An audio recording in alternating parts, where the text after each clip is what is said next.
The Alliance of Concerned Teachers is calling for higher allowances in salaries as inflation and rising fuel costs strain household budgets. Educators say their current pay is insufficient to cover rent, utilities, and daily expenses, especially amid the recent spike in prices caused by tensions in the Middle East.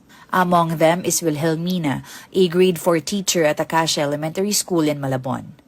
She is a single mother with 2 children, one of whom is still in college.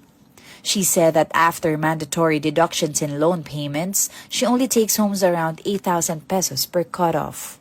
The Alliance of Concerned Teachers is pushing to raise the monthly personal economic relief allowance from 2,000 pesos to 5,000 pesos. Walang kapares no yung inflasyon at yung talagang sirit ng presyo, pero yung sahod at economic relief allowance ay napako na at hindi na talaga tumaas. Now is the time, no?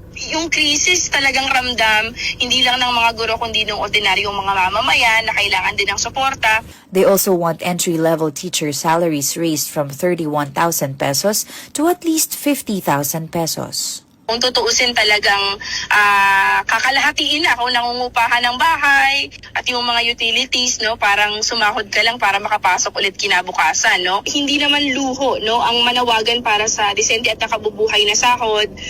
Matagal lang napag-iwanan yung mga teachers natin. Sinasabing kami ay tagapagluwal ng mga profesional, pero hindi naman profesional. Busabos yung sahod ng mga guro natin. Ito yung makakatugon doon sa living wage, sa pagiging profesional namin at doon sa bigat ng trabaho na pinapasa ng mga guro natin.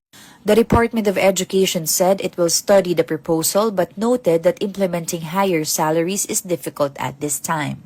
Dahil bagsak ang mga negosyo ngayon tapos nagmahala ng pag nagmahala ng mga presyo ng bilihin, liliit din yung kita ng ating mga negosyante, liliit din ang babayaran nilang mga buwis. So liliit ang koleksyon ng gobyerno. Saan natin pagkukunan yung papasweldo ko natin sa teacher? DepEd added that promotions for teachers under the expanded career progression system are being accelerated, with each promotion tied to a corresponding salary increase. Year to year, nagtataas yan dahil may tinatawag na step increment tayo. So yun ang kagandahan yan. Kahit paano, tumataas ang sweldo taon-taon yung mga teachers, kahit walang widespread salary increase.